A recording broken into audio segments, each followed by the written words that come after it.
하나님께서 모세를 통해 이스라엘 백성에게 주신 시내산 언약, 즉 율법은 크게 세 종류로 구성되어 있다고 며칠 동안 말씀드리고 있습니다. 도덕법, 제의법, 시민법이 그것인데요. 이 가운데 21장에서 23장 9절까지는 이스라엘 백성이 사회라는 공동체 속에서 생활할 때 지켜야 할 행동 원칙을 담고 있는 시민법에 관한 규례입니다. 그리고 23장 10절부터는 제의법에 대해서 설명하고 있어요. 이에 따라 출애굽기 23장은 크게 세 문단으로 나눌 수가 있습니다. 9절까지는 사회 질서의 유지를 위한 기본 규례들, 즉 시민법의 마지막 부분이에요. 그리고 10절에서 19절은 주요 절기 관련 규례들, 즉 제의법에 관한 겁니다. 그리고 20절에서 33절은 율법 수여의 결론으로 최종 제시된 가나안 정복 약속과 우상 숭배 금지 명령에 대해서 기록하고 있습니다. 오늘은 이 가운데서 14절에서 17절 말씀에 대해서 살펴보겠습니다. 너는 매년 3번 내게 절기를 지킬지니라. 너는 무교병의 절기를 지키라.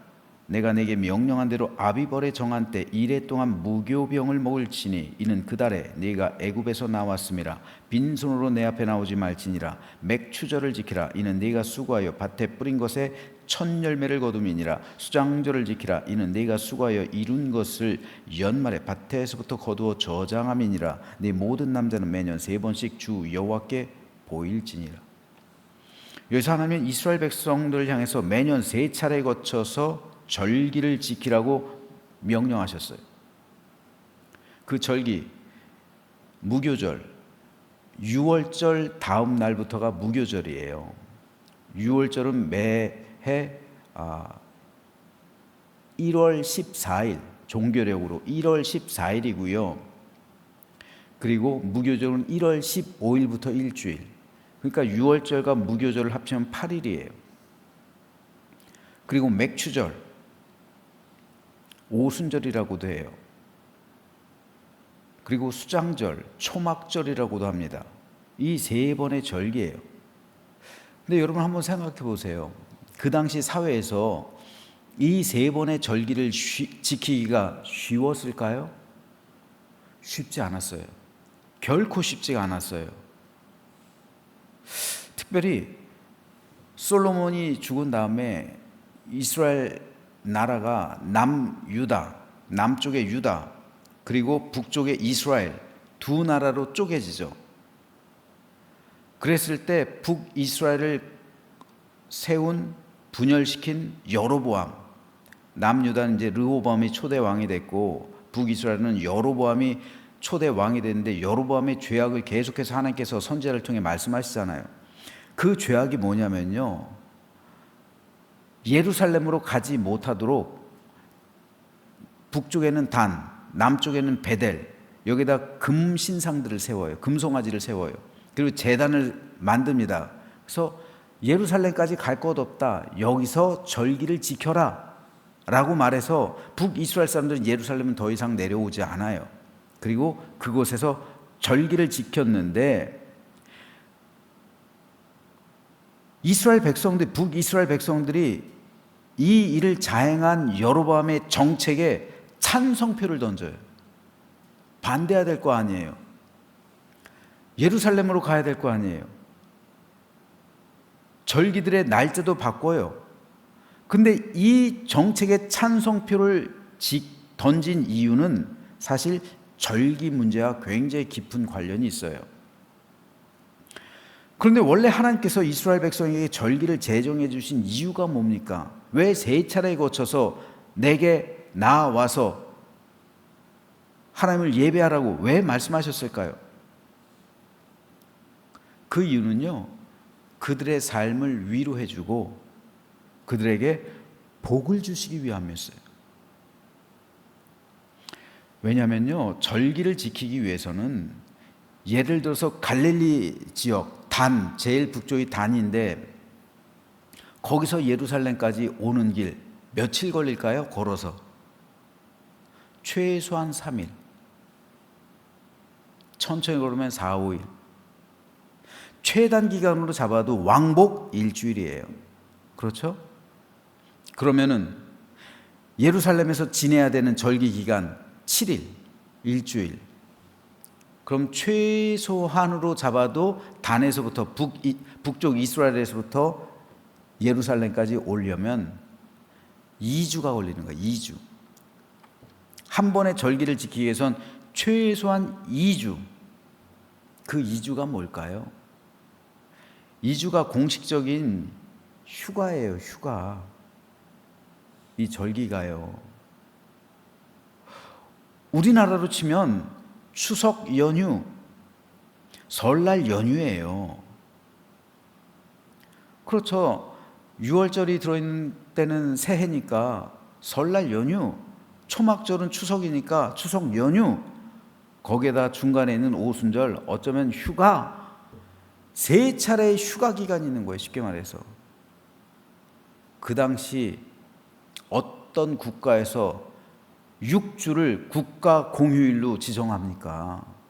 어떤 국가에서요? 어떤 나라에서요? 그 당시에 일주일에 하루도 못 쉬게 하는 그 세상에서 어떻게 6주를 휴가를 줘요?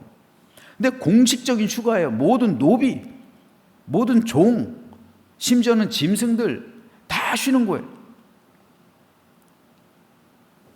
3차례 2주씩의 이러한 휴식 기간이 보장된 거예요. 단 예루살렘으로 와야 했죠. 그리고 예루살렘에서 우리 아버지가 계신 성전, 하나님이 예루살렘에 계시다고 생각하잖아요. 그러니까 아버지의 집으로 오는 거예요. 우리가 고향에 추석날, 설날 왜 고향으로 갑니까? 아버지가 계시니까, 어머니가 계시니까 가는, 부모님이 계시니까 가는 거예요. 부모님 다 돌아가시면 형제들도 안 모여요. 그때부터는. 그렇잖아요. 아버지 집, 어머니 집이 없어졌기 때문에 그렇게 되는 거예요. 고향이잖아요. 부모님이 계신 곳이니까, 그러니까 가는 거잖아요. 마찬가지예요.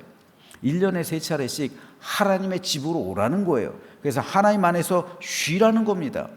그곳에서 잘 먹고 잘 쉬고, 추석날, 설날 얼마나 먹을 게 많습니까? 마찬가지예요. 이스라엘 백성들 평소 고기 못 먹어요. 지금 우리나라 사람들이 먹는 이게요, 중세 시대 영주들, 중세 유럽의 영주들이 먹는 식단보다 훨씬 더 잘 먹는 거 아세요, 여러분? 지금 우리가 그런 삶을 누리고 있는, 그러니까 최소 우리는 중세 영주의 삶을 살고 있는 거예요. 지금 우린 고기를 오히려 다이어트니라고 안 먹잖아요. 근데 영주들의 식단은요, 일주일에 보면은 고기 몇 번 안 나와요. 영주라 할지라도. 하물며 서민들은요, 고기 먹기 힘들어요. 그 당시 서민들이 어떻게 고기를 먹어요? 그런데 1년에 3차례 와서 고기를 마음껏 먹는 거예요. 화목제 드리잖아요. 화목제. 양을 드리잖아요. 화목제는 사실 자기들이 먹으려고 드리는 거예요. 잔치예요, 잔치. 그래서 그 양고기를 실컷 먹는 거예요. 또 술도 평상시에 못 마시는데 그땐 먹는, 뭐 제가 술 장려하는 거 아니에요? 그땐 술도 먹는 거예요. 잔치자리이기 때문에 기쁨의 시간을 갖는 거예요. 하나님 앞에서 잔치를 벌이는 거예요. 잘 먹고 푹 쉬는 거예요. 그리고 예배를 드리고 정한 시간이 되면, 그거 하루 일과가 하나님께 예배 드리는 것, 그리고 쉬는 거, 그거밖에 없는 거예요. 일주일 푹 쉬는 거예요. 아버지 집에 가서. 그렇기 때문에 이 시간은 기쁨의 시간이요, 그리고 회복의 시간이에요. 내 삶을 회복하는, 하나님 안에서 내 삶을 다시 한번 갱신하고, 내 믿음을 다시 한번 회복하고, 그리고 신앙과 삶, 모든 영육이 회복하는 그런 회복의 시간. 건강도 회복되는 거예요. 그 기간 동안에 지쳐있던 육신이 푹 쉬니까 건강도 회복하고 믿음도 회복하고 그런 시간이에요. 그러니까 그게 복이에요. 복. 이스라엘 백성들에게. 그러면은 이 날을 하나님께서는 이 절기를 복을 주시겠다 약속하셨는데 시간의 흐름에 따라 이스라엘 백성들은 이 절기를 지키는 것을 거부하기 시작했어요. 왜 그럴까요? 몇 가지 이유가 있어요. 첫째로 두 가지만 말씀드릴게요. 첫째로 그들이 생각하기엔 6주라는 기간 너무 길어요. 특별히 절기 때마다 최소 2주인데 2주라는 이 기간 너무 길어요. 왜요? 2주 동안 남자들이 자리를 비운다고 한번 생각해 보세요. 모든 남자들, 즉 장정들은 다 오라는 거예요. 만 13세 이상 오라는 거잖아요. 다 13세서부터 성인이니까. 그러면 지배인은 누가 지켜요? 집은 때에 따라서는 아녀자들도 다 오잖아요. 부인들도 오고 아이들도 데리고 오잖아요. 성경을 보면 예수님도 만 12세인데 올라오셨잖아요. 성인이 아직 안 되었는데도 때에 따라는 그렇게 가기도 해요. 그럼 집은 아무도 없어요. 그럼 그 집 누가 지켜요? 누가 그 집을 지켜줘요? 도둑이 그때 급습해 오거나 강도가 끓거나 심지어는 나라가 침범해 오면 아무도 없는 빈집, 그거 빈집 털이잖아요. 불안해요? 안 불안해요? 불안한 거예요. 그러니까 안 가기 시작하는 거예요. 못 가는 거예요. 하나님께서는 내가 너희를 지켜줄게. 내가 너희가 비어있을 때 내가 너희를 보호해 줄 거다 약속하세요. 이게 약속되어 있어요, 이 말씀이. 그런데 이 약속의 말씀을 못 믿는 거예요. 인간적으로 생각해 볼 때 이건 무리야. 무리라는 거죠. 두 번째로 하나님께서 제정하신 절기는 하필이면 농번기예요. 농번기. 남유다의 경우는요, 상대적으로 광야 지역이 많아요. 그러니까 목축을 하는 사람들이 많아요. 직업 자체가. 농사 짓는 땅이 별로 없어요. 하지만 북이스라엘 쪽으로 가면 갈수록 비옥해져요. 이스라엘 평야를 지나면서 단 쪽에 이르면 굉장히 비옥해요. 그곳은 농사가 잘 되는 땅이에요. 그래서 대부분의 사람들은 다 농사일에 매진하고 있어요. 직업이 농사예요. 그런데 절기로 보면요, 무교절은 보리를 추수하는 절기예요. 맥추절은 밀을 추수하는 절기예요. 수장절은 포도를 수확하는 절기예요. 막 보리를 베고 밀을 베고 포도를 따기 시작하는데 절기를 지키러 2주간을 비우라고 한번 해보세요. 갈 수 있겠어요? 못 가는 거예요. 그러니까 안 가는 거예요. 안 가는 게 아니라 그 사람들은 못 가는 거예요. 아니, 수확하기 시작하는데 지금 때를 놓치면 이거 어떻게 수확해요? 다 떨어지는데. 그러니까 못 가는 거예요. 안 가는 게 아니라 못 가는 거예요. 그래서 북이스라엘의 여로보암이 가장 먼저 절기에 손을 댄 거예요. 날짜를 바꾼 거예요. 절기 날짜를. 수확하는 날짜를 피해서 하나님께서 절기의 날짜를 제정해 주셨잖아요. 근데 그 제정해 주신 날짜는 예루살렘 중심이잖아요. 근데 북쪽은 예루살렘 중심으로 하면 날짜가 안 맞아요. 절기가. 예루살렘은 수확하는 게 없으니까, 광야 지역이니까 별 상관이 없어요. 거긴 목축이니까. 그런데 여기는 농사 지역이니까 여기 예루살렘 절기를 따르다 보니까 이게 안 맞아요. 아니, 농번기 때 막 밀 베야 되고 보리 베야 되고 포도 따야 되는 그 시간에 어떻게 비워요? 그러니까 전후로 바꿔버려요. 날짜를. 수확하는 전에 하거나 수확하고 다음에 하거나 절기를 바꿔요. 당연히 북이스라엘 사람들은 이 계획을 찬성해요? 반대해요? 찬성하는 거예요. 그러니까 예루살렘까지 갈 필요도 없어. 예루살렘으로 가봐야 뭐 절기가 어떻게 돼요? 예루살렘 절기는 날짜가 그 날짜로 픽스돼 있잖아요. 고정돼 있으니까 거기 가봐야 니네들 날짜도 그렇게 되고 수학도 못하니까 그냥 여기서 그냥 내가 단 두 군데 만들어 놓는데 그거 멀잖아. 거기 먼데 뭐하러 거기까지 가. 그냥 가까운 데 와서 해. 이래서 이것이 바로 여로보암의 그 죄라고 하나님께서 규정하신 이유예요. 그런데 인간적으로 생각해 보세요. 인간적으로 생각해 볼 땐 그 말이 맞아요, 틀려요? 맞잖아요. 합리적이잖아요. 이성적이잖아요. 그렇죠? 오히려 그 현실을 무시하고 예루살렘으로 가는 거, 그거 비이성적이고, 그거 무조건적이고, 비합리적이고. 자, 바로 이거예요. 여기서 두 가지가 충돌하고 있는 거예요. 하나님의 명령, 그리고 현실적인 상황. 이 상황 속에서 부딪히는 거죠. 과연 어떤 것을 선택할 것인가? 그렇다면 한번 물어봐야 할 질문이 있어요. 하나님은 왜 절기의 날짜를 그렇게 못 박으셨을까? 하나님이 그걸 모르셨을까요? 하나님께서 농사 짓는데 언제 수확하고 언제 하는데 그거 모르셨을까요? 아셨겠죠. 그런데 왜 하나님께서는 굳이 시험에 들게 그 날짜에 하나님께서는 절기를 지키러 2주 동안이나 비우고 오라. 그러면 내가 다 채워줄 것이다. 약속하셨을까요? 이게 바로 시험인 거예요. 시험. 매년 이스라엘 백성들은 시험을 겪고 있는 거예요. 시험. 하나님 그들의 믿음을 매년 시험하시는 거예요. 너희가 생각할 때 내 생각엔 이게 옳아 보여요. 이것이 합리적이에요. 이렇게 하는 것이 이성적이에요. 현실적으로는 이게 맞아요. 그런데 왜 하나님께서는 이렇게 하면 내가 그 모든 것 채워줄게.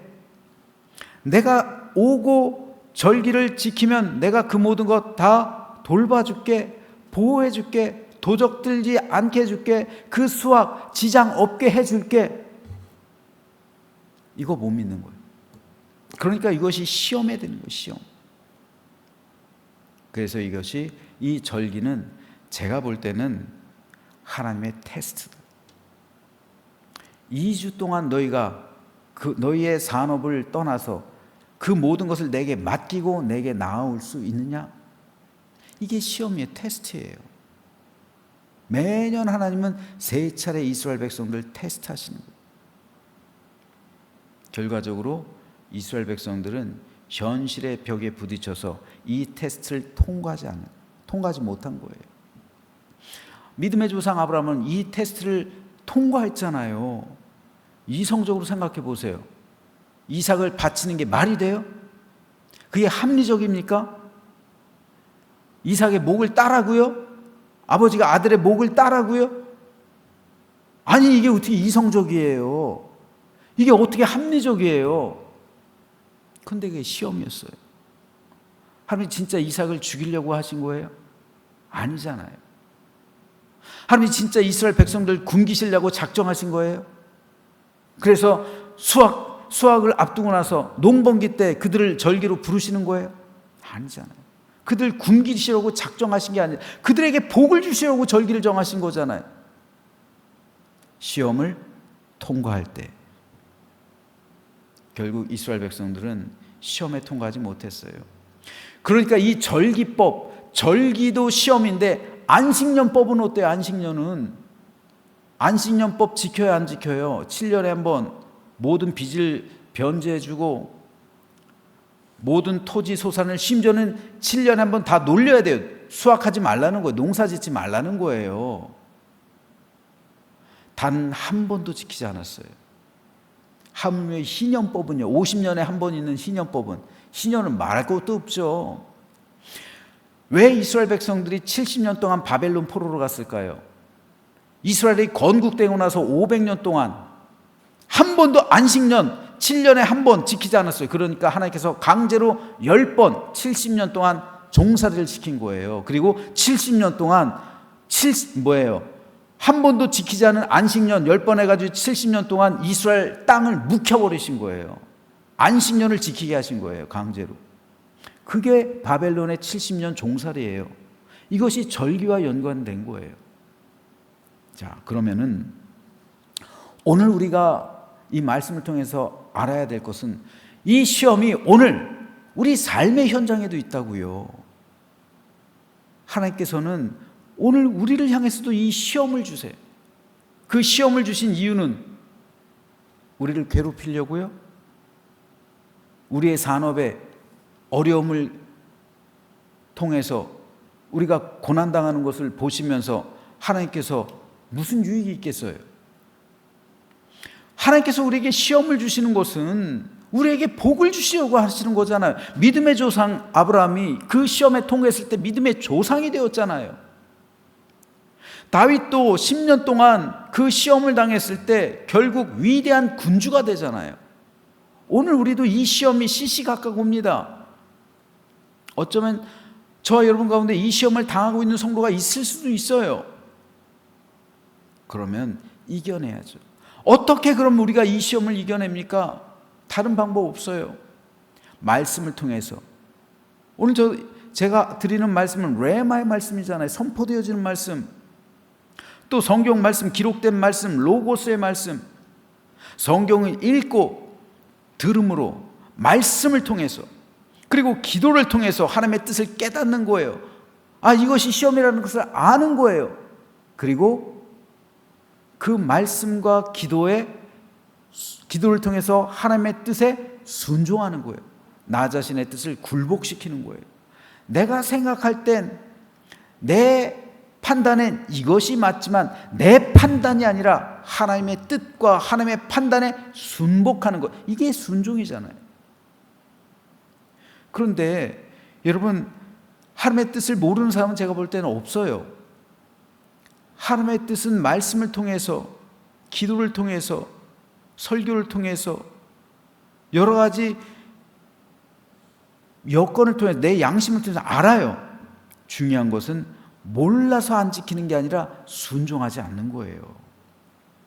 여러분, 주일 예배 잘 드리고 11조 드리고 전도하고 기도하고 봉사하고 헌신하고 섬기는 거 몰라서 안 합니까? 몰라서 안 하는 사람은 없어요. 아는데도 우리는 갖가지 핑계를 대면서 나를 합리화하는 거예요. 그래서 순종하지 않는 거예요.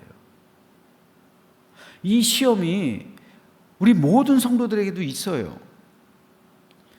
그렇기 때문에 우리가 시험에 통과하지 못하고 있는 거예요. 하지만 하나님께서 이 시험을 주신 이유는 우리에게 복을 주시기 위함이지 결코 우리에게 재앙을 내리시기 위해서 하나님이 시험하시는 거 아니에요. 마귀는 우리를 유혹해서 우리를 지옥으로 끌고 가려고 우리를 유혹하는 것이지만 하나님은 그렇지 않아요. 하나님은 우리에게 복을 주시기 위해서 절기를 제정하신 것이고 복을 주시기 위해서 시험하시는 거예요. 오늘 우리 역시 마찬가지입니다. 그러므로 저는 저와 여러분 모두가 시시각각 다가오는 하나님의 시험 잘 통과하시길 바랍니다. 순종함으로써요. 내 뜻을 굴복시키고 항복하고 하나님께 모든 것 맡기고 내 삶의 모든 문제, 내 현실적인 장벽들, 내 모든 것을 다 아버지께 맡기고 순종함으로 이 시험에 통과하시기를 주님의 이름으로 축복합니다. 그러면 하나님의 은총과 복이 여러분에게 임하실 것이고 여러분의 삶을 위로할 것이고 세상이 줄 수도 없고 알 수도 없는 하나님의 평강과 은혜가 충만히 머물 것이라는 사실을 믿음으로 확신하면서 기도로 나아가며 오늘 순종하기로 다짐하고 결단하는 이 시간 되시기를 주님의 이름으로 축원합니다.